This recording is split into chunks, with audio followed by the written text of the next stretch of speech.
Angry and deafening thunder flashed across the whole scene, lighting up the stone fence and the inn's gate. It looked like the two spellcasters floating above the roof were the ones sending out that strange energy. "Heaven will punish the Yin today, and this is our chance," one said with a dark smile, while his friend crossed his arms confidently and added, "I've got the men ready. The moment heaven strikes, we'll steal everything they own." In a grand house with red columns, loud shouts fill the courtyard because the mistress is already giving birth. It was Wu, whose perfect face twisted into a scream of agony. The girl is so heavy and soaked in sweat that her hair sticks to her forehead, and she grips the blanket tightly in pain as the healer urges her to push. In a pitch-black void suddenly lit by bright flashes, a voice speaks out, marveling at the darkness, wondering where they are, and remembering they must be reborn. The dark is pushed back by the brilliant glow of a new thing coming into being. Feeling the shift in the air, the mysterious voice knows he has been reborn as I Ching Tian, a man who once walked this world in a time gone by. The young man remembers that in his past life, he was so young when a car hit him and took his life, but now he has been given another chance. But he wasn't whisked away to another world or the past. Instead, he was thrust straight into a real hell. Luckily, the guy wasn't alone. Just like any hero in this spot, he had a backup plan.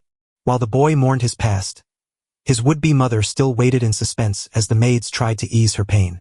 Strange things started happening all around, with objects floating in the air and the servants feeling terrible.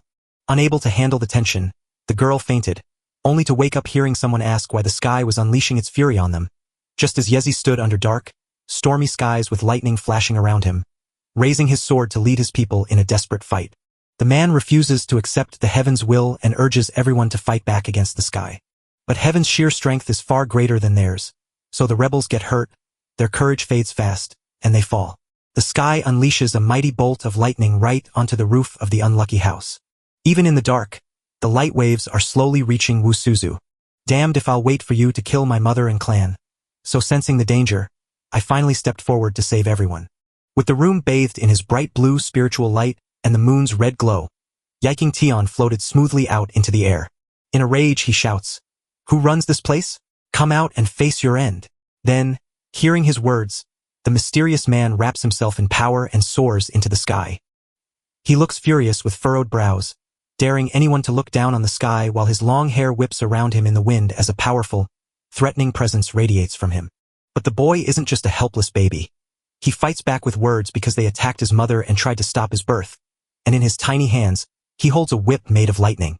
The man's breath hitched in shock as he realized he was looking at I Ching Tian's stolen divine weapon, the God Submission Whip. With angry curses, the protagonist swings his whip at the man with all his might. After taking a few more hits, the man gives up and begs his master to save him. A flash of lightning crashes down from the sky, heading right for the caster. As the man stood there, the air around him and the world itself shifted, bathing everything in a warm, holy light. The man looked like he was controlled by his master, his eyes glowing gold with the god's fury at the mortal's defiance. Ching Tian wondered if this was the Lord of the Nine Heavens, the most powerful ruler of them all. The god feels ice cold, completely ignoring the hero's questions as he readies his strike. The monster ground its teeth and pulled its mouth down in anger, wishing the man's spirit would die right then. His hand, now huge and glowing with golden light, surged forward to swallow I Ching Tian. But the guy wasn't scared at all because those tricks were just childish nonsense to him. He reaches into his hair, pulls out a tiny wand, and makes it grow hundreds of times larger. It has turned into a deadly weapon that the hero easily uses to hurt his enemy. God knows he was hurt by the Staff of Ascension, but he's still confused about where the hero found the tool of the King of the Apes and wonders what kind of man could pull something like that off. It seems our hero still has tricks up his sleeve, as a bright, sharp sword is now appearing in his hand. The guy's very presence twisted into a giant skull that sprayed a strange mist, while Ying Tian roared and launched a fierce attack. This bold man is blocking the heaven's power and crushing me, so I must pull out my secret tricks to defend myself. Dozens of lightning bolts crash onto the rooftops, turning the ground into a chaotic scene of explosions and roaring fires. But even King Tian has his own weakness. His family is there, and he can't simply walk away from them. He cursed God because he couldn't defeat the enemy and lost his family. In his mind, he bitterly resents that such a request can never be made, so his spirit races home with great speed. If any wild creature from the sky could hurt his family without facing consequences, who was he? He pours every drop of his strength into his spirit, creating a blinding ring of light around him that would make anyone else's eyes water. He pushes hard to spread his spiritual power across the entire courtyard like a wall. This spell isn't easy and takes a lot of spiritual power, leaving the young man struggling as he grits his teeth, frowns, and sweats profusely. Even though the lightning bolts fade away and the hero has finally stopped the god's attack, the god is still furious. Pointing his finger to the sky, he shouts, "He couldn't overpower me, so he took on my family." While his face contorted in disbelief at the god's inability to believe the young man would resist heaven's punishment. With lightning crackling all around him, he wipes his mouth and growls. But it's not over yet. While Ying Tian clutches his chest, feeling a sharp sting that tells him the entity has touched his sword. God places 9 heavenly seals upon him, ensuring that though he is born, he will die young, a fate reserved for those who defy heaven's will, until the god laughs and vanishes. Groaning, the guy realizes his opponent has run away, but that's fine because they'll meet again. Even after a bloody fight with the heavens, Zheng somehow stayed alive, leaning on his sword with a blood-stained face as he struggled to stand. But the loud cry of a child echoing from his home gives him a second life and fills him with joy, leaving him to wonder if he truly has a son. Then a healthy, rosy-cheeked baby pops into his view, grinning and waving with pure joy. Suddenly, a cascade of red alarm notifications crashes down on the hero, warning that his health is dangerously low. Print rings have been spotted, so the system has shut down. These shocking messages make King Tian want to look at the character table right away. To his frustration, every stat was 0, his skills were locked, and his inner energy sealed away, while the guy's mind drifted back to those dirty words that were the god's doing. The guy asks the system to tell him how many points he still has for his attributes. She quietly tells him the hero is still worth 1 trillion points, even though someone has stamped them. Even as the girl warns him that his life is fading, she hands him the cure while he still manages to reach into his hidden storage to grab a few things. If he takes a sip of this, the bleeding inside him will finally stop. Much to Ting Tian's relief, the system finally told him the bleeding had stopped. The guy instantly grabs the girl and begs her to teach him a skill he can start right now, because in this world, only the strongest survive. But now the guy has no points left, making cultivation impossible, yet the girl has a brilliant idea. With the pupils of a desperate beast, you can pierce an opponent's soul, shatter their mind, and take over their body. As the man dealt with his troubles, his father rushed home to his wife and nervously asked how she was. When he saw his wife, he let out a breath of relief and gently stroked her hair. He stared in amazement and saw a little child standing right beside the girl. The boy watches his own dad with growing curiosity. Tears streaming down his face and pure joy filling his heart, the man lifts the child into his arms to take a closer look. The system has caught the happy vibe and is now watching the cute scene from the sidelines. But the happy moment was quickly ruined when the man started vomiting blood, and Yintinjian saw with worry that his father's insides were badly hurt, leaving him unsure of how to help. Even though the medicine was still in him and could stop the bleeding, the man had no choice but to cry. A worried father asked why his son was crying, only to see the baby stop the moment his tears touched his face. Feeling that shift inside, the man stopped moving, just as my own inner scars seemed to vanish.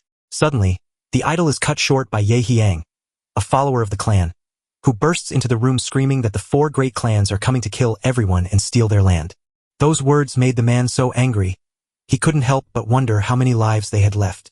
2 known spellcasters stormed into the clan's land and forced its followers to bow down, for their magic was so strong that no one could fight back. Dongfeng and Bing Chongqing keep pushing forward, leaving the clan in ruins with countless dead. Feng himself badly hurt, and you now too weak to fight back. Chung King's face twisted into a horrified grin as he realized the rich southern lands were finally theirs. Xiong roars as he charges into the courtyard, vowing that his family's fate won't be decided by 2 rats like you before he launches his attack. The magic users can barely defend themselves against that bright beam the man is shooting, leaving them to wonder just how he managed it. He wasn't hurt at all, yet he managed to unleash power like a top-tier master, while the caster poured all his energy into keeping him safe. Yezepeng's heart burned with fury as he wondered if they truly meant to wipe out the entire Ye family, so he unleashed another powerful attack on his confused opponent. A razor-sharp blast of power is fired straight at the target, leaving the dark wizard with no chance to escape. You don't know how powerful the heavens truly are, Yezepeng rumbled. Dongfeng Hai stared in horror at his wounded partner, shocked that his own strength couldn't save them in a turn he never expected. The man ducked, muttering that it was a trap because they had pretended to be weak just to lure them here, and a hero never fails or walks away. The clan leader is deadly serious, snarling at you for daring to touch his family, and as the fleeing man cries out and swings his sword, the leader strikes with lethal precision, severing the man's limbs and filling the air with a scream of agony. Poor Dongfei loses the sneaky spellcaster, who falls hard onto the ground, splattering blood from his many open wounds. Didn't you hear there was someone else for the job? I can't believe they sent a nobody like you here, the man said with a fake sneer. Seeing there was no hope left, Dongfeng begged his elder for a way out, his voice and words bubbling in his throat. But his prayers worked, and a bright star appeared in the sky, sending out dark waves of spiritual energy. An old man steps through the portal, looking scary even though he is very old, and he calls his young helper an idiot. To the hero, the man looks familiar, and Qing Tian knows the old man is much stronger than his father. But he wonders if the man really belongs to the dragon and tiger sect. The caster speaks softly, yet his words make everyone's blood run cold as he tells Yezi, "I'm giving you one last chance to end your own life." He was so strong it made sense he joined a powerful group, yet the man fought hard not to let panic take over his mind. He is nearly as mighty as the god of war, causing one terrified clan mage to panic and ask what to do. While Dongfeng Hui sneers with cruel laughter because the elder, who can crush a man with a single finger, is the dragon and tiger sect's strongest, leaving Dongfeng Hui baffled since his family has never insulted them and wonders why this disaster has happened. The elder shows no concern for justice, dismissing the man's plea with, "You don't know what's right or wrong," then commands him to kneel, and Qing Tian watches in awe as his father, unable to resist, sinks to the ground so quickly. The little one's anger boiled over until a dark urge to kill took hold of him. All that filled his mind was a useless, never-ending anger that just needed to be let out. His eyes stared hard at the old man, whose face shook and burned with rage as the boy's mind shouted, "I will destroy your soul." The old man started to turn against him. His eyes rolled back and he began to lose control of his body. Something strange is happening. Has someone managed to get inside his head? "Bastard, you've driven my father to his knees without a single polite word." So this rude man gets straight to the point as the old man, confused and panicking, angrily asks who he is. The King Tian spirit has caught a huge and scary creature from the spirit world, who is now forcing the old man to bow down to him. But in the real world, nobody could guess what was happening, only seeing the elder seem to float and freeze with only a little effort. The elder's sacred key was shattered, and the sudden break made him bleed so badly that it was hard to watch. The caster felt his strength fade, wanting to collapse before his father, but reality wouldn't let him, so he slowly sank down to his knees right there. Dongfeng, too scared and confused to make sense of the chaos, could only scream in anger and panic, shouting at the elder, "Hurry up and kill Izafong," while the young caster watched the terrifying scene unfold.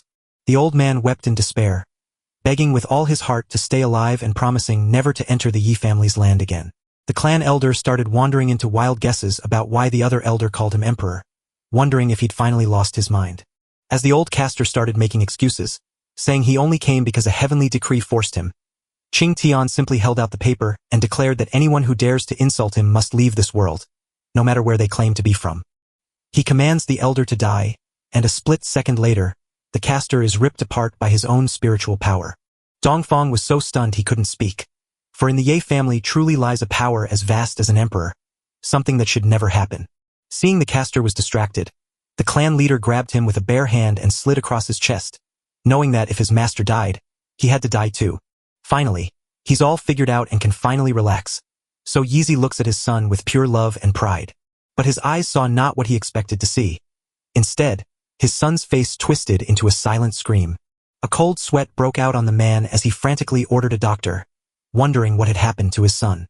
The system alarm blares again as host's health plummets, begging you to stop the bleeding before you die, while Tian's father frantically fusses over his son in a panic, clueless on what to do next. The child's eyes rolled back, his teeth ground together tight as sweat poured off him like rain. The system stares on in horror, but it's also a little confused. The girl rummaged through her supplies and found an endless supply of healing elixir in the old system room, so it was finally time to fix her wounds. The hero realizes that without this healing potion, he would have died long ago, but luckily, the bleeding has finally stopped. By now, one of the helpers had managed to bring Dr. Hang Luni and his granddaughter, Huang Yao Yao. The hero's father says they've arrived just in time and begs to save his son, who is pouring out blood from his mouth. The doctor promises the father that the young master will be safe, putting the old man's worries to rest. The spellcaster gathers his spiritual power to heal the baby, but his eyebrows shoot up and his eyes go wide. The man stammered in shock, wondering how this could have happened. This reaction so startled Izafeng that he jumped up with questions. But the doctor asked him to calm down because his son was perfectly safe. But there was a twist. The young master was born with blocked energy channels and a weak body, which shocked his father all over again. Of course, the healer tries to calm him down, reminding Yitzhafeng not to get upset just yet and sharing that an ancient book says if the Pantheon, Qi, and Battle Meridian are blocked, a drop of the king's blood can clear them. The baby listened closely to the old man, who wasn't easy to please, and realized that normal doctors didn't understand the power of royal blood, leaving him to pity his own special case where neither the king's nor the god's blood could break the seal inside him. One spellcaster steps in with a rare move, warning that if the child can't learn to cultivate, they'll have to divorce, but Yi Xiong stands firm, promising the marriage won't end as long as he is there. The healer promises that if the old man agrees, he will take his granddaughter to serve as a maid for the young master. Xiong tries to politely decline, but the old man won't take no for an answer, especially since the patriarch saved his life and his kindness is like heaven. So Yao Yao is ready to follow the young master. The girl kneels and bows deeply, promising to care for the young master for the rest of his life, and the patriarch, having no choice but to agree, promises that Yi's family will treat her well. The healer spoke of something very important because the young master had just arrived, and now they needed to give him a name. Yizafong thought that if my son appeared, the Yi family would finally grow strong enough to defeat the powerless heavenly kingdom. When I gave him the name Yi King Tian, the child's face lit up with a happy smile. The little girl loved her new name just as much as everyone else. The girl looks sweet and steady as she holds the baby in her arms and tries to soothe it with the cradle. It works because the boy drifts off to sleep in just a few seconds. He plunges into his hidden mind where the system meets him, and there before them lies a glowing river of air that he is just one step away from completing. The system chuckled and said you were lucky to meet a born reader, then asked who that meant. To crack open the 9 seals that match the 9 heavenly books, you must find 9 readers who can let that mystical energy rise up inside you. Guy sums it up by saying that only someone who truly loves to read can make me unleash the power needed to break the seal. At this speed, I'll only need 18 years to crack open the first seal. A small bright dot appeared in the sky, sending out waves of blinding light. The bright light drew the crowd's gaze as cries echoed about the 4 great families and their daughters, with whispers that a rare battle was about to begin. The light beam glided down from the sky until it touched the roof. A bright golden pentagram floated down into the Li family's yard. Another one, already glowing with a cold blue light, dropped down toward the Eastern family's palace. A burning red star fell straight down onto the mountain home of the Yue family. And last of all, a soft blue-purple glow appears right above the baby from the Wu family. Finally, for families are ready to rise. But can the martial emperor keep the south safe if his weak and sickly son cannot carry on his legacy?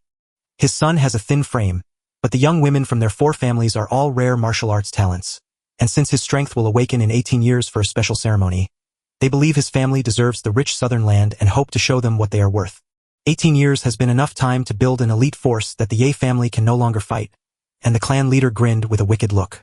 Now that 18 years have gone by, Yao Yao and Ye King Tian are grown women who rest together under a tree, quietly sharing stories with one another. Ying Tian teased and nudged her until she frowned and promised never to sing for him again. The boy grew serious as he touched her cheek, then turned her around to promise no more jokes, since she was now his future wife. The girl's heart melted, so she rested her head on the boy's shoulder. After 18 years, Yao Yao sings ancient songs to him every day to crack the first seal, with only 98 points remaining and not much time left. Over the past 18 years, we have planted not only spruce trees but also willows. A golden-winged bird has hatched as one of the guy's many pets, and its razor-sharp talons can wound easily. Ying Tian stood tall like a man, yet he had raised a growling werewolf pup. The loyal pet dashed over to tell the young master that the Demon King, who brought the hero back to life using the Monkey King's blood, has been found, and now his father is rushing off to steal that blood to open up the hero's inner energy channels. It looks like the hero's dad is really pushy, so Yi King has to head there quick or else he's in big trouble. The young man packed his sweetheart onto his big golden bird and flew off to get there. Qing Tian gently reached out to catch the girl just as the wind threatened to knock her down, warning her that it was blowing hard right now. At the same time, deep within the thick forest, Yikinkin's father and his whole family were traveling to meet the king. A servant shouts that they've found the Demon King, Yizung, but he stops him to remind him that they need the king's blood to save his son. To everyone's shock, the strange tree root monsters suddenly shot forward at high speed to grab the people. It's a terrible sight. They're stuck and people are fighting hard to push back the roots. The people from the Qing Yung sword sect, Lu Fun, and the old man were the ones who started the attack, and while the patriarch might know the Demon King's secrets, that information will stay locked inside him. The caster must die, so he sends out more roots to finish the job. The quick little things wrap their arms around the men, squeezing them so hard with all their might that ribs break and blood sprays out. Her sharp ears caught the cries of pain from people trapped deep in the woods, signaling that the lovers were close enough for Chinchin to roar with fury at the daredevils who dared hurt his father. He told his pet monkey to hurry over and help him. An unexpected azure light suddenly swallowed the battlefield, leaving the caster confused. From the glowing light, a huge beast rose with a rumbling roar, terrifying the hero's pet and causing the screaming ape king's subjects to scatter in fear. The creature steps so loudly it shakes the ground, cracking the earth with every heavy footfall. As the old caster shoots off to the side, his friend shrinks back in terror. A massive monkey snatches his leg and yanks him into the air as the man screams in terror. The beast slowly pulled the man close to its mouth, where rows of sharp teeth waited to tear. But the beast isn't here to eat him. Instead, it flings its huge paw down to crush the caster and slam him onto the ground. It looks like he actually enjoys hurting people, especially as the monkey is about to drive a tree trunk through a man who is begging for his life. But the creature refuses to back down, landing a cruel strike that ends everything it began. Luong pushed down his fear and stepped up to fight, because if he defeats the Demon King, he'll finish his exam and join the sword sect. He wields a magic green rainbow sword that has been in his family forever. The young man draws his blade from its sheath and screams as he charges the huge beast. But that tiny, pitiful man is like a single tooth to such a massive beast, and with one mighty punch, the ape knocks the caster out cold. Lu soars high and far away, letting his family's sword fall from his hand. The weapon hits the ground with its blade pointing right at the Y-clan leader. The monkey turns his angry eyes toward the man. The old man saw that moment as the perfect chance to give his son a royal bloodline. Suddenly, a massive monkey stretches out its huge paw and grabs the sword right off the ground. She quickly thrusts her sword toward Yiching Tian's father. Seeing the situation getting dangerous, Yiching Tian instantly tells the creature to give its blood to his father without a second thought. The beast quickly slashed its arm with the sword, doing exactly what its master told it to. Xiang, who was already ready for battle, can't make sense of what's happening around him. Blood started dripping straight into the bucket held by one of the clan's magic users. Soon the bucket was so full of blood that it was overflowing the top. This crazy monster is throwing away his royal blood for nothing. Once its job was done, the creature spun around and calmly stepped back into the woods. The old man has given up fighting because to him it doesn't matter if the king is truly mad or not, as long as the king is real. Not far from the battle, the rocks shook and a hand pushed itself out from under the rubble. Qing Jiang, a caster from a sword sect everyone knew, crawled out from the rubble with groans and wheezes. He thought everyone was gone, but then he saw someone's feet step into his view. "I told you he wasn't dead. How could a wood technique master die so easily?" A ringing voice shouted from above his head. The old spellcaster's anger boiled over, and he began hurling threats while unleashing his root spell. The lover excitedly warns Ying Tian to be more careful, but the guy smugly declares that such childish fun won't work on him. The guy creates a spiritual shield that shatters the roots when they clash. One of the broken pieces flies off and smacks right into the caster's own forehead. The man screams in pain, collapses face down, and a strange item drops from his clothes. The hero picks up the stone, eyes wide with curiosity at the words glowing on its surface. Heavenly Realm. The hero runs into these skyborn visitors on purpose this time, but a girl snaps him out of his wonder, urging him to head home before night falls. King Tian nods in agreement, noting that his father must be searching for him everywhere, while the Heavenly Temple will have to wait until they have a moment to check it out. The young men and their whole clan made it back home safely. The old man pours the beast's warm blood into a bowl and slowly finds his son. The guy stands in the opening with his lover, pretending not to know what's going on. He is given a bowl of blood and told that his father will help clear his energy paths today.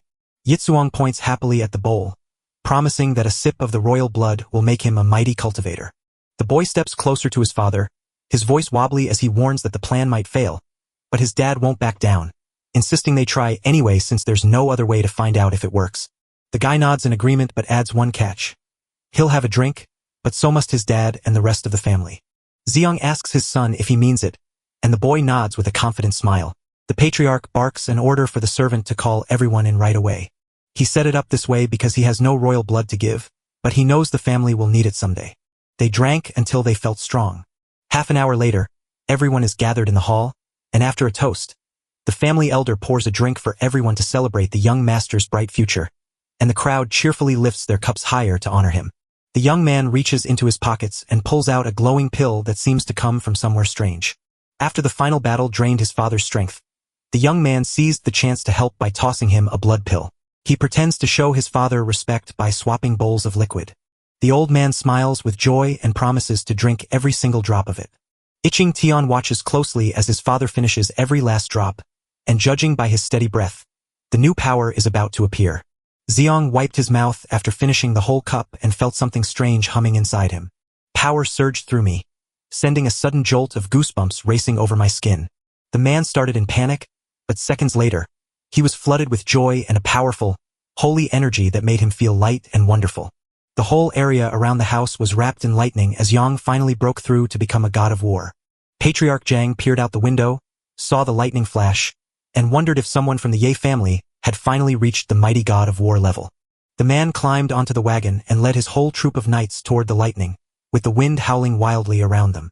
Suddenly, a servant from the report rushed into the Yi family's hall. For families are rushing into the city through the eastern gate, a news that has thrown the patriarch into a panic because their arrival has come too soon for his son's awakening ceremony. Qinshan takes his lover's hand and leads her away, but she doesn't know his secret plan and just asks him where they are going. He says he wants to head to the east entrance to see what happens there. The girl and her lover climb up to the balcony of the tall building to get a bird's-eye view of everything going on below. One of Patriarch Xiang's knights yells at the gate, wondering why no one is coming out to welcome them. It seemed like quite a crowd had already gathered at the gate. Another knight puts it bluntly, saying Yezong is being insulted and vows that when he gets back to the emperor, he will have his whole family destroyed. A regular farmer walking by gets so mad at what the man says that he shouts, "You monster! Do you have any right to call the city lord by his real name?" The knight, clearly unused to such disrespect, narrowed his eyes in anger and jabbed the spear tip at the man. A pebble shot from the side and flew fast right at the arguing group. The projectile whizzed past the worker's shoulder and struck the very tip of the knight's spear. The crash was so hard it sent the spear flying from the guard's grip, while Shintan joyfully tossed pebbles into the air. The knight finally saw the man coming and shouted, "How dare he mess with him?" While Qing Tian coldly blocked his strike and said, "If you want to fight, pick someone who can match you." His careless attitude so enrages the man that his eyes blaze, his teeth grind, and he screams, "You bastard, you're dead," before lunging forward to strangle the caster. Ying Tian still tosses the pebbles with a carefree smile, getting ready to throw. A big stone rockets through the air straight for the guardian. The blade slices through his armor, bursts out of his back, and makes him scream like a horse. The man's legs spasm as he rolls across the floor in agony, bleeding out while Yi Tian watches with a sneer and asks what he promised Yi's family, before stepping on his back to burn him with a hateful glare. The guard can't get a word out of him because his eyes are blurred and his throat is making wet wheezing noises. This strike is his revenge for everything he said about the Ye family, and Yi King Tian's anger knows no bounds. The carriage's fabric shivers and a thin figure slips out. All four families sent their girls to gather, Yuding, Liui, Wu Yan, and Dongfangping. The girl from the Oriental family is furious that she had to watch the fight and shouts that the princesses are here, demanding everyone from the Ye family greet them right away, or she will have Yeezy Fun fired from his job. "What princesses? Do you know where you are?" A ringing voice asks, and it's Yao Yao speaking, while the princess starts calling her name back. The knight from the four families steps forward and glares down at the girl with a dark, threatening look. But Yiking Tian never offends his girlfriend. Instead, he locks his eyes on her and uses his power to command everyone around them. The spell's power is so heavy the man starts coughing up blood as a crushing weight presses down on his chest. Princess Dongfang didn't see this coming, so she gasped in shock before her face turned red with anger as she screamed, "What was that?" While the other four girls turned around to stare at the stranger and ask themselves who he could be. When he hears the question, he gives a smug, self-centered smirk. He shouts out his name, Yin of the Ye family, and then sneakily announces that he will be their fiancé. The girls were rightfully furious at his rude words, and the princess couldn't believe how he dared speak to them. So within a heartbeat, the order came to kill the insolent Ying Tian. The guards stood at attention, drawing their swords and pointing them at the young caster. The young man stood cool as the guards surged forward with swords raised. A sharp enough made everyone freeze, which the protagonist clearly did not appreciate. King Tian's uncle, Yi Hifeng, could not stand that the guards had dared to attack the young master while he was inside his own home. The young spellcaster fails to see the situation's seriousness, so she keeps shouting angrily while the man quickly reminds her that he could have easily slapped her twice. The princess capriciously declares that when they return to the capital, she will ask her father to send an army to level the place. Her uncle, Dongfang Jin, steps out of the carriage to apologize and explain that she's just an unhappy, immature girl, but the man from the Ye family accepts their apology anyway. The girl frantically shouts that she doesn't want to be the main character's fiancé. A man steps forward, spins around, and gives the girl a hard slap across the face. Everyone falls silent as Hyung looks down on the weak girl with contempt, while tears of despair fill her eyes. The guards squint at Dunfin, their eyes full of questions. The man steps forward, his voice roaring with anger as he demands to know how Ye Hyang dared strike the princess, while the other man retorts that he has no wish to listen to such insults against his young master. Patriarch Dongfang throws one final jab at the protagonist's weak spiritual body, spins around, and commands everyone to get out. In just a few minutes, the little girl's face swells with a bruise, and she looks at her uncle in pain, wondering why they are leaving, only for him to calm her down by saying they are waiting for the awakening ceremony so her family can get paid back for what they did. They walk away while the regular people keep shouting insults after them. A few hours later, the old man at East Castle Manor was so angry about his daughter's treatment that he couldn't wait to see what special powers the young girl would suddenly gain.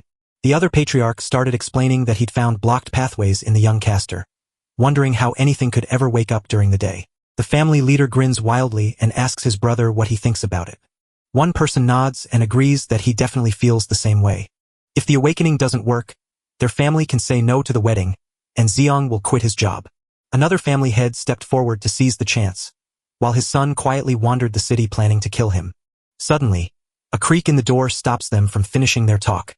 One of the servants says that he hasn't seen the princesses from the four families in a long time. He worries the Yi family might be behind it, but the family head shakes it off, insisting this is their land and they wouldn't be so cruel. Yet he can't figure out where the girls have vanished. As the late afternoon turned to evening, Iching Tian and Yao Yao sat on the candlelit porch while the man muttered nonsense to himself and the girl just listened. With just 98 points left, the very first seal will be unlocked soon. The girl asks excitedly, "Maul, tomorrow is the day of awakening. If he doesn't wake up his power, the girls will refuse to marry him." Tian just shrugs and says he has no idea, showing he doesn't care what's happening. A servant rushes in to tell the young gentleman that someone is waiting to see him, but he couldn't even catch a glimpse of the stranger's face. The door creaks open, the man steps out into the night, and there stands a dark hooded figure waiting for him. The girl pulling her hood down is one of the family's princesses. The girl came to apologize for the afternoon's mess, and tonight she finally saw that their engagement was just fate. A young princess presses close to a man and begs him to let her join the other girls, who he learns are hiding in the mountains. If he was ready to make peace with them, she'd be more than happy to take her there. He agreed with a smile. He wraps his arm around the girl and says, "Let's go." And after a while, they arrive to find the other three girls waiting. The girls, pretending to care, start snuggling up to him and hugging Iching Tian. He has no clue what's happening but is having a blast. The Jiang clan princess grinned, her muscles tightening as she got ready to strike. She screams insults and shoves the guy off the cliff with every bit of strength she has. Everything happened so quickly that the man didn't have a chance to think, and suddenly he was already flying through the air. The girls stare wide-eyed as he plummets toward the ground, screaming. Did this fool truly think the princesses would fall for him, now that he's dead and they're safe? One girl is troubled by her conscience and wonders if they did the right thing, but Dongfang reassures her that they only made their own lives easier. Ding Den stared down at the terrifying drop, knowing that Qing Tian was destined to crash. Fortunately, Yi King Tian survived the fall without a scratch, and he already planned to teach the girls a lesson when he returned. The boy leaped from the tree and looked around at everything. Right behind him, another set of clawed feet touched down with a soft thud. The young caster's werewolf dog barks to its owner, warning that it has spotted a group of mercenaries hunting down the Yi family. The hero asks how many there are, and the pet replies that 438 of them are waiting for orders to kill his family.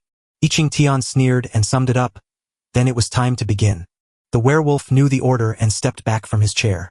From far away, a soft voice calls out to the young master, and Yi King Tian realizes it's his lover, shocked that she actually made it here. The girl's heart sank with worry as her lover vanished without a trace, leaving tears of pain and despair welling up in her eyes. He steps forward with a soft smile to tell her he's still alive and there's no need for tears. Yao Ya dives into his arms, her heart swelling with joy now that her friend is safe. A golden-winged bird swoops up to them, and the man says it's time to go because the ceremony is about to start.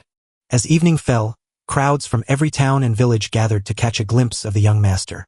The leaders of the four clans and their princess have arrived, but Patriarch Jiang can't find his daughter and she lies, saying she was just out with her sisters.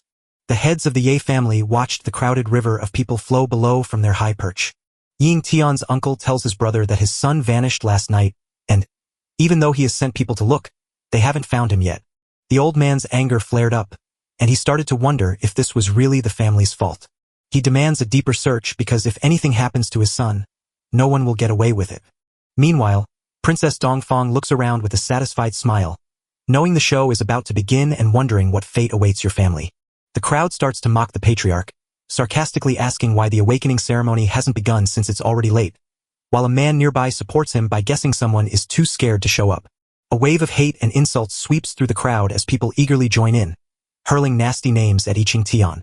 Some people jokingly say the father should call off the wedding to save his own pride. Xiang is barely holding back his anger as these people mock his son right in front of everyone. "I'm here." A loud, serious voice boomed across the square, drawing all eyes to me. Princess Dongfang can't believe the man is still alive after falling from that great height. Mentally, Patriarch Zhang teases the young lad, reminding him they still have a reason to escape the marriage since his exhausted body will never awaken.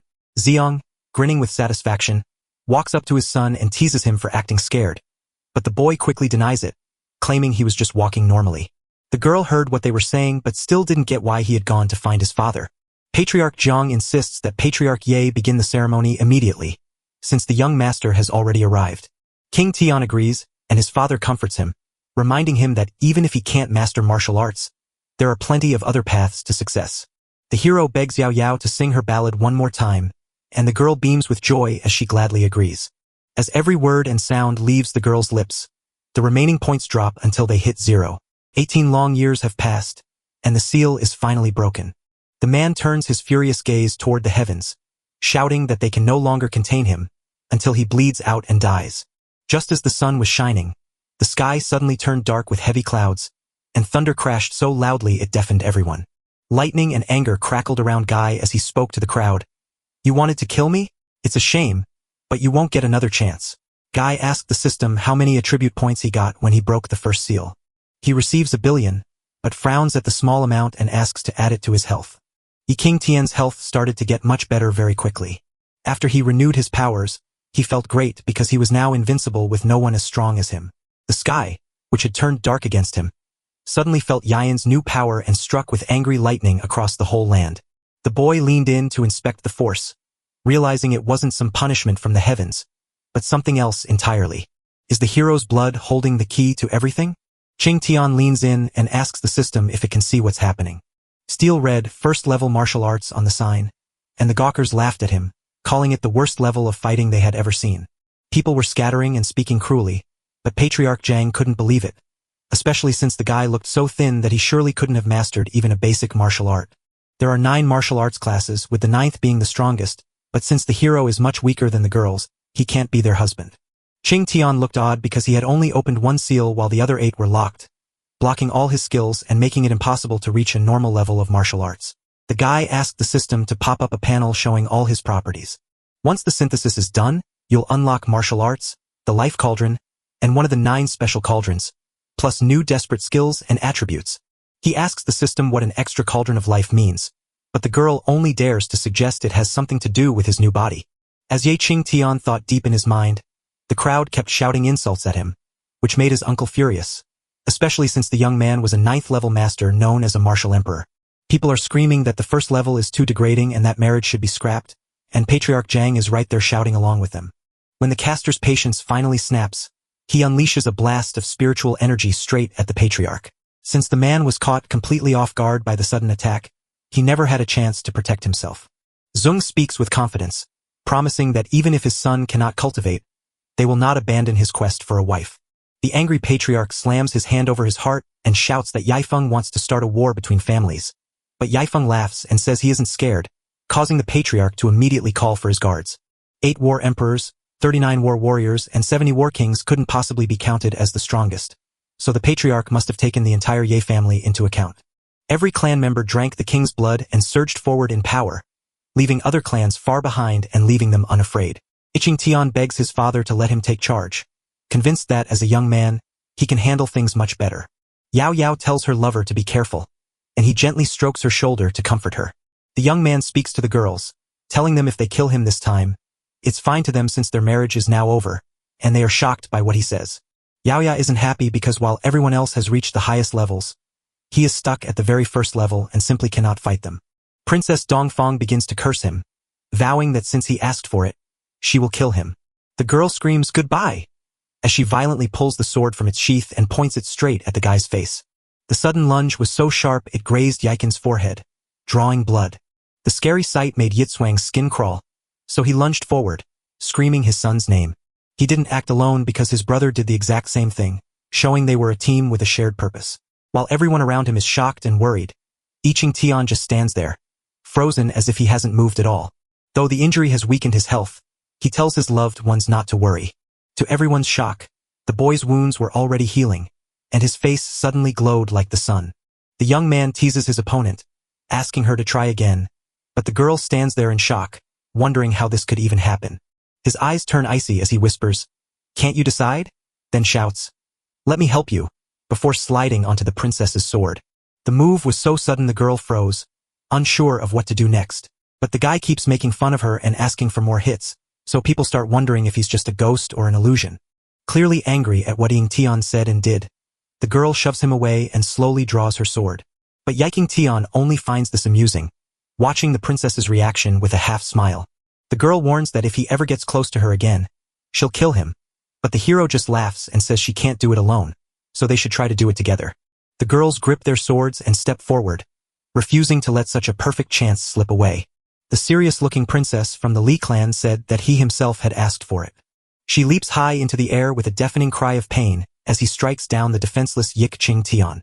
Everyone around him is furious and screaming insults, yet he just stands there taking all the damage while happily mocking the girls. The girl strikes over and over while the guy stands with his arms wide, offering zero defense.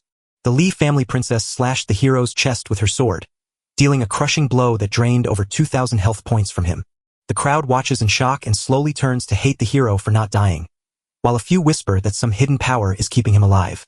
The Ye family watches in a puzzled huddle, wondering exactly what's going on. Yiking Tian's beloved feels her heart racing as Yiking Tian watches the scene with excitement, causing her to clench her fists tightly from the overwhelming emotion. The girl screams in rage that she'd never marry such a man, revealing she dug up the truth that he was known to visit a brothel as a young boy. Patriarch Zhang steps in and makes it clear that no matter what trick was used, the marriage is over. A strong wind suddenly rises, and Patriarch Yang quickly moves with all his strength. The caster warns him that if he lets his ego get in the way, hundreds of mercenaries will kill his whole family the moment he gives the signal, so he has no choice but to say no to the marriage. But the man stubbornly stands his ground, clenching his teeth, kissing them to show he means no harm. In reply, the family head begged them not to blame him for their deaths, and then he nodded as dozens of fireworks burst into the sky. Xiong also orders his men to get ready for the fight. Meanwhile, hundreds of defeated mercenaries lie in the courtyard, having been taken down by the hero's pet werewolf. After a while, the Patriarch's men still hadn't shown up, so Qingqin happily took the chance to call the man out on it. The caster scowled, his eyes shrinking to tiny slits, unable to understand how this could happen. He points his finger at the young man and asks if Yiching Tian killed his soldiers, and the guy just stays quiet without denying it. Patriarch Zhang confessed that he had guessed wrong about the man and allowed it to happen. For every year the Ye family has suffered from the heavens, there hasn't been a single 7th-ranked martial artist, only princesses destined to shine as the world's glory, so a marriage proposal would only drag them down. The man didn't mind their words, but they just made him angrier. A servant steps in because the matriarch is about to have a baby, and he doesn't want to leave her side. The father stopped dead in his tracks, having just made a tough choice. He looks at Heef, tells him he's heading to his wife, and asks him to watch over his son while making sure no one leaves without his say-so. Patriarch Zhang admits he might soon bring another useless son into the world. Yiking Tian wonders aloud if a genius could be born into the family, and the patriarch admits he wouldn't turn down such a match, though he doubts it will ever happen. The boy is certain this will happen, but his boldness just makes the man laugh and chuckle afterward, telling him not to regret what he said. The other family heads agree with him, saying the Ye family only wants to look foolish and make the heavens even angrier. Yiking Tian just chuckled at what they said. A flash of lightning from the main estate bathes the laboring woman in a stark, eerie glow, casting long shadows that make the scene feel dark and scary. The patriarch noticed and bent his line to show they would only make heaven angrier. The protagonist smirks and invites the man to take a closer look. A massive fake dragon suddenly rises into the sky and slowly coils around the whole building. The man stared in shock, whispering that a dragon vein could never exist in the Earth realm, so how could ye have one? As King Tian's mind raced, he watched this impossible moment and memorized it, realizing that a green dragon vein had suddenly appeared in Ye's family. It wasn't just him. More and more spirit beasts were gathering within the house's territory. Luckily, the heroes didn't wait around. Instead, the guy fed his father a stash of ancient spirit pills and worked for 3 years to fill his 4 ancestral veins with power, finally bringing the 4 martial arts lineages to life. Years ago, he asked the system to bring his elixirs to his plate, and the girl did exactly as he said. Compared to the 4 ancient beasts, they are nothing, and the girls look around in fear. Slowly, the reality of what was unfolding took hold of everyone's mind, sending panic and terror through the crowd. The whole world burst into blinding white light, showing the aura of a war emperor, which seemed impossible for someone born just like Yang, whose family was already blessed with 4 ancestors and a father who loved him dearly. The entire clan is bursting with joy over this wonderful news. The Dragon and Tiger clans promised to throw a big party for such a huge moment. The Ching Chung sword sect is already eager for the child to come join their group. The Lane clan is eager to track down the 4 ancestral meridians and bring them home. Up in the sky, chaos erupts as everyone is furious that the seal was broken and the ancestors' meridian was opened. So the new disciples are commanded to destroy the barrier. Ying leans down to the man and asks, "Is he still refusing?" The Li clan girl is trying to trap the guy, and even though his brother is a mighty heir, the guy himself is still weak at this level and should know his place, because next year she will become Konglan's top disciple and join the sword sect in 4 years, meaning that if he hasn't joined the sect by then in 5 years, they will talk about ending their marriage. One elder nods in agreement, noting that the Ching Chung sword sect isn't for the weak, leaving our hero with no choice but to act. As soon as they hear this, every girl nods along and agrees with her friend. The next morning, a giant golden bell rang out and woke up the entire city. Yao Yao and her lover were already on their feet when Ing Tian heard the sound. A massive scroll flew across the whole city, making everyone wonder what was wrong since the heavenly bell only rang like that when something bad was happening. It had been over 10 years since that order last showed up in the Tanluo realm, so why did it suddenly appear today? It has come time to call up 10,000 kingdoms, and among the new recruits are many from the Ye family, including their patriarch Yizong and his brother. Patriarch Zhang laughs at the Ye family's bad luck, knowing the sky is watching as their strongest members are sent to war as a just punishment. The boy stares at the list with total confusion after hearing nothing from the sky order, until his lover explains that it means a violent takeover of a powerful man, and that everyone on the list will be whisked away to the battlefield. Princess Li steps into the talk and backs up the girl's words. The Battle of Worlds is a chaotic realm where all worlds crash together, turning martial artists from lower places like the Tian Luo into disposable cannon fodder who rarely survive the fight. That explanation made the hero furious, muttering that the heavens were up to their usual dirty tricks again. Patriarch Azong feels let down by the call and wonders why the heavens are punishing his family. The man keeps pointing at the sky and shouting at the soldiers who are trying to help their leader. Ing Tian tries to make a deal with the system, offering to awaken it with 1 billion points, but the girl says there is no deal possible. From his deep despair and anger, the guy clenches his fists, powerless to act, while Ching Tian stares at the cursed list as his beloved sobs. The Zhang family pretends to be sad while secretly gloating, with the father believing his family has fallen from 1st class to 3rd class rank because the strongest members were drafted, while the son waits for a chance to kill him. Someone slammed their staff on the ground with a loud clang that echoed through the neighborhood. A spellcaster shouts out to Patriarch Zhang. The man sees the other man standing there and knows it's Huang Luni. The Patriarch is furious that the caster is still alive, especially since he never expected to find him hiding here after all these years. When the order came to kill everyone and wipe out the last signs of the old dynasty, Huang Luni slipped away. But today, the old leader is set to finish his work, and a blazing sword is already forming in his hand. Hang Luni sees the chance and strikes first without hesitation. The old leader yells that they are never equals, and the caster pulls out his sword to strike. The blade cuts down right onto his opponent's head. But Huang Luni doesn't plan to defeat the Patriarch today, though he will still fight, so he pushes the old man away blindly. His eyes turned red as his pupils shrunk, and today, they would face death side by side. The battle raged on with explosions and flames everywhere, bursting up here and there. Shouts ring out from everywhere as girls on both sides worry about their families. Dr. Wan is barely holding on, convinced he won't make it, and with every ragged breath he whispers that he plans to take revenge on everyone. Yao Yao cries, but her grandfather tells her not to be sad because this is the best ending he could have. The doctor hands the hero a jade pendant from Yao Yao's childhood, a special family heirloom, and tells the boy to give it to her real parents. He promises he will, but the man wants to share another secret. Beneath the imperial temple of the Tianlu dynasty, a hidden chamber guards an ancient holy book and a 10,000-year-old demon beast. Secrets so vital, the man's voice grows so faint that he must lean in closer to hear him. But then his voice fades away, the man is gone, and the girl screams with sorrow. Meanwhile, Ye the king sat and stared at the book from the heavens, wondering if it was truly the one he needed. Princess Dongfang went still while watching her uncle, who appeared to have died just as his enemy had predicted. Before this place is flattened, the family elders turn and walk away. The girls trotted behind their dads, convinced the wedding was done and the emperor and his guards would take care of everything. Princess Dongfang can't turn away from her uncle's broken body. She vows to ask her dad to get revenge for him. The princess commands the guards to go, and they leave right away. At this moment, Yiking Tian tells Yao Yao to just roll with the punch like it was nothing. He gave her a clear promise that he'd never let anyone else touch her. The next day, they held a funeral for Yao Yao's grandfather. The men of the Yi clan stood before the coffin and bowed with deep respect and honor. The father's weak voice called out Ying Tian's name. He wants to ask his son one question. What happened in the awakening arena yesterday, and what became of the technique of the 10,000 immortal balls? The guy struggles to come up with an excuse, a bead of sweat tracing its way down his back as sudden anxiety takes hold. He shouts out an excuse because his father secretly helped him, leaving his dad puzzled and wondering why he has never heard of this person before. He keeps spinning his huge lie, claiming he didn't just help him but also killed the secret baby of 4 powerful families. And if they don't believe him, he'll just call them right over. King Tian is about to unleash his last bit of strength, plunging his mind into the enemies to become a godlike being. As his family doubtfully listens to his words, he pours his spiritual energy directly into their minds.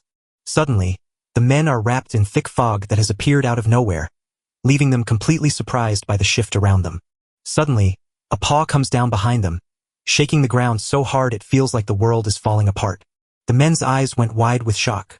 A mighty power radiates from the giant dragon and the figure atop it, who reveals himself as the family's founder and notes that Qing Qin told him they were searching for him. The men are furious and claim they have no ancestor, but the hero insists they have no right to doubt his existence, noting that many seasoned veterans from the Yi family can barely withstand his powerful aura, so they beg their parents to stop being angry and forgive them. Xiong orders his brother to kneel and admit his mistake. And Hiang listens to his brother and does exactly what he's told. But even the boy struggles to watch his uncle's own father kneel before him. Still acting like he is the boss, he decides to bring up the fight that involves 10,000 worlds. With him came his most precious aid, a treasure so rare he had brought it along. But if they're used in any way, the Tianluo realm will shatter under the strain. With tears of thanks, Yang accepts the ring and vows to keep his ancestors' lineage safe from the battlefield, while King Tian hands over the fire blade to his uncle and urges him to carry the willow branch, a gift that will save his life when the time comes. The men bend their heads in thanks to the man who came before them. A moment later, they are back in their normal room standing before Yitan, and Xiong excitedly tells his son about the powerful being he met, the advice he received, and the great gift he was given. 3 days later, on the day the call to the 10,000 kingdoms came, everyone gathered at the ancestor temple to say goodbye to their elders. As the wife waves goodbye and tells her husband to be careful, he promises to come back and asks her to watch over their children. Ying Tian stepped forward to say his goodbyes, nervously urging his father to stay safe. A beam of golden light started to take hold of the men of the Ye clan. Slowly, the men climbed back toward the sky, and finally, the brothers exchanged one last farewell and vowed they would come back. Suddenly, a blinding flash of light appeared and everyone vanished.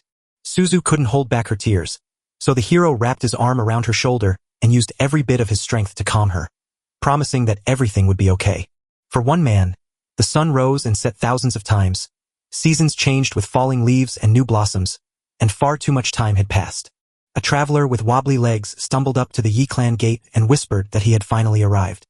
Because of the Yi clan, he had wandered for 10 long years, and now he finally walked through the gate into their grounds, leaning on a shaky cane as he made his way across the main square. Suddenly, he caught a delicious scent, and his stomach growled in protest. The man chased the scent of baking pastry all the way to a cozy pie shop. The host and the yeast sat together, happily gobbling up the delicious cakes. The host offered him another batch of baked goods, wishing him a good meal. The stranger stared at the hero's food with hungry eyes, making him feel uncomfortable. He looks wild and crazy as he tries to swap his pie for a book. A system alert popped up, revealing a celestial book and its reader. His idea worked and he had finally had enough. Ying Tian can't help but wonder if a man really wants to trade his breath for food under the scorching sun. But Zhang Dang stands tall and insists he is telling the truth, ready to make his accusations if he chooses to speak them. He sets the book down on the table and tells me he's heading out to take care of his business. Yiking Tian frowned, thinking Zhang Dowling sounded like a famous name from the Tianlu world's first genius. Dang, who started fighting at 1 and became a god of war by 20, only to suddenly jump up from his seat and shout at a nervous man by 30. Young Dowling tries to excuse himself by saying he can't spit out the cake he already ate, but then he mentions that his breath smells like the scorching sun and belongs to the dragon and tiger sect, which is very valuable. Chuckling, the guy says he doesn't want pies but wants the man to read the words aloud, which makes the man feel insulted because he has already memorized them long ago. As the morning sun warmed his skin, the man closed his eyes and listened deeply while another person began reading aloud. But something feels off because even though the system says he's a reader, he isn't finding any new key in his mind when he tries to read. Just as he was reading aloud, a yard dog suddenly attacked and barked, scaring him so much that he had to stop. Filled with emotion, Zhang Dowling blasts the beast away with his spiritual power. That is when the hero saw it appear. A fresh spiritual power started to take shape inside him, pushing him into a whole new level. At last, the sky's special seal shatters. This key is 5 times stronger than the one before it, but 5 points were taken from the reader's score. If things stay this way, 2 years won't be enough time before the second seal breaks open. But that would be a problem for the reader, so we need to find a reason for him to stay, and while the boy sat there thinking about what had just happened, Zhang Dang was angrily bickering with the dog. Ying Tian recalled how the burning heat that plagued the hero during his time in the Thousand Worlds Hell was actually a lesson from the first-generation master of the Zhang Tian path. Suddenly, the system appeared because your memory had failed you, revealing that the scorching sun breath Zhang Tian had given you had always been in your inventory all along. It looked like he had climbed to the 30th level of the scorching sun's hell across 10,000 worlds, and Qing Tian finally knew just what to do with him. The man tells the monk with total confidence that his book is a fake. Fueled by anger and resentment, the monk admits he can doubt everything except the scorching sun, declaring that the book is truly real. Then I must show you the real quote. A breath of scorching sun as the hero blocks a blow and begins reading his own book. The monk roars in shock, realizing the scorching sun has far more than 20 levels, proving the golden key was just the start, and that King Tian has held this power all along. Young Dowling eagerly begs the hero to read the sequel, promising to pay whatever it costs if he has the money. In reply, the young boy says that he hopes for Zhang Dowling. The monk is left completely baffled by this. Feeling embarrassed, he grabbed the guy's hands and admitted he never realized he had such strange preferences back then. But the man agrees, promising to do anything for the sake of the dragon and tiger sect. It looks like the monk got it wrong. King Tan doesn't need his body, just someone to stand by his side for 2 years and keep training the blazing sun breath. With a strange look on his face, the man teased, "You should have told me right away or my heart would have stopped," and then casually added, "It took 2 years to learn to breathe like the scorching sun, but no worries," which made the hero laugh. He's taking the monk to meet the clan's young master, who promises a proper welcome to Zhang Dowling. The man comes to an abrupt halt, wondering if that young man is from the Ye clan. Tears well up in the man's eyes as Ying Tian, unsure of the situation, asks why his mentor and brother killed him 10 years ago, and he demands to know the truth right now. King Tian tells him that the old man was killed by his father, but when Zhang Dang orders him to bring the body right away, the hero explains that he was summoned by Isfeng to fight on the vast battlefield of the 10,000 worlds just a few days ago. After calming down, the monk smiles again and explains that as a man of honor, he will hunt down whoever killed his mentor, but he's willing to wait for them if they've gone to the great battlefield of 10,000 worlds. Not knowing what to say, the heroes change the topic and offer to walk the man to his house. He then tosses a book to the monk, saying it was written by his ancestor and holds the missing lines inside. A year had gone by, and inside the imperial palace, Emperor Dongfang Hong sat there reading a speech. His soldiers sent their top 3 squads against a strange new enemy, terrified by giant monkeys in the mountains and scary willow thickets. But the elder won't listen to their excuses, for he barely got a chance to catch Wuzu and his soldiers are useless. A man steps forward, bows, and whispers a plan to cross the southern sea with 4 children, warning that without the 4 great guardians, they are nothing. The emperor asks how they will bring her here, and with a short reply, he learns it's the Wu clan. The man guessed his team's plan, which gave him a quiet smile. Eventually, a letter arrived at the Yin's home from the Wu family. The woman grabs the letter with eager interest. As she reads, the servant says the emperor is attacking the Wu clan and causing many casualties, and the letter also says her mother is dying and wants her to come see her with her children. As tears fill her eyes, she refuses to watch her family suffer after marrying against their will. So Wuzu quickly orders a ship to sail them toward her home while her friends Yi, King Tian, and the others fly on a golden bird to the Nantian mountains. The hero asks his lover when the man last ate, and she tells him it was 17 days ago. This year his seal is down to just 2,338.91 life points, and if things keep going like this, it will be broken in half within a year, but he was lucky to stumble upon such a treasure. Deep below, cries of invasion rise up as the Ye clan's territory is breached. So the guy decides to check it out and points the bird down. As he heads downstairs, the guy spots a picture of a mean man bothering a girl and calls him an ugly toad. The man spins around and asks who he is. How could he dare to meddle in his own business? And insultingly, the man is plotting to attack Yi Qingtian and wish him dead. The enemy is right on his tail, but Yi Qingtian stays calm and just watches him. Just seconds ago, the man sensed a powerful force coming, but he couldn't escape it in time. Jung Daling slams his fist into the man with one hand, sending him crashing to the floor. The man was blasted backward by the hard hit, crashing right into the tree trunk with all his weight. The intruder lay on the ground, moaning in pain and bleeding, left completely alone. Jang Daling stands tall and ready to protect his friend at any moment. Using the scorching sun technique, the man identifies the dragon and tiger sect, admits his mistake, and begs for mercy as a disciple of the Sword Palace. But the monk laughs at the hurt man, showing no mercy at all. They didn't carry the familiar feel of the Elder Effect Dragon and Tiger Lord, leaving Yiqing wondering who he really was. Furious, the hero begs his friend to kill him, and the monk accepts it without a care. He quickly follows the command and sparks his spiritual power to life. Just a few seconds later, a terrified scream rang out, and he hit the ground, dead.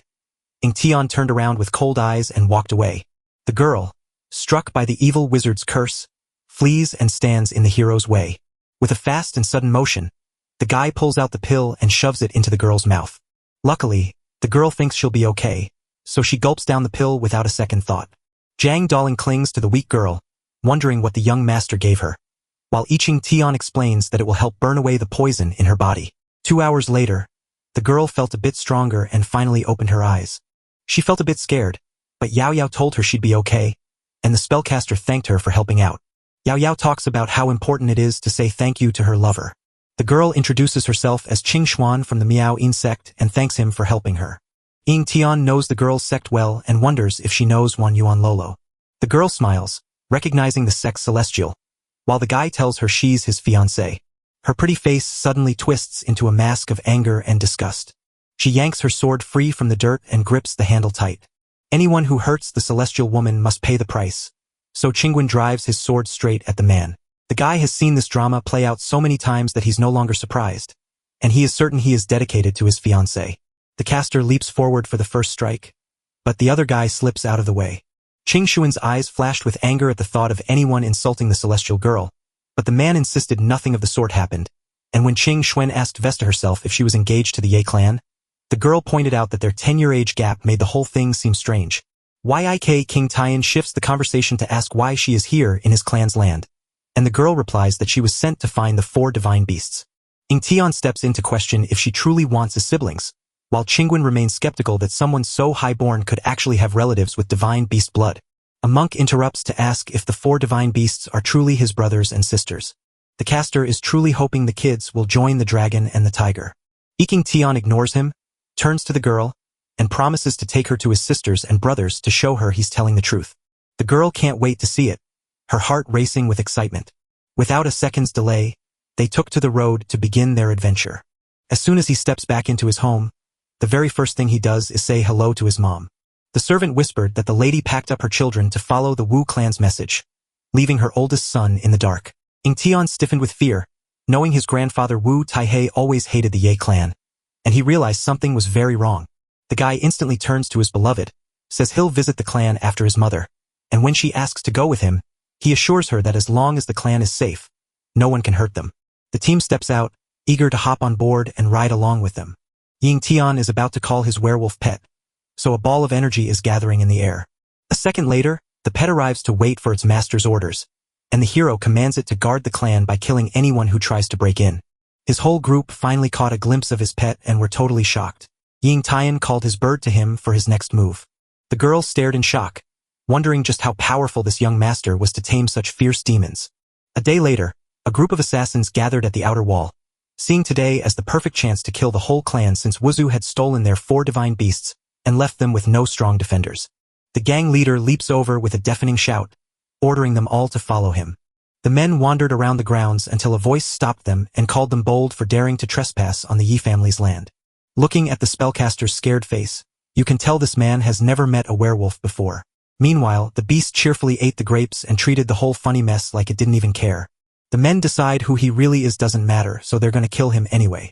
The werewolf didn't bother trying hard and simply used his inner power to rain down grape seeds on the enemies. Amazingly, the spell worked and knocked many men down, leaving them hurt on the ground. While the survivors stared around in fear, the pet got right down to business. He took out more than a dozen spellcasters in just a few seconds, leaving everyone else completely stunned and confused.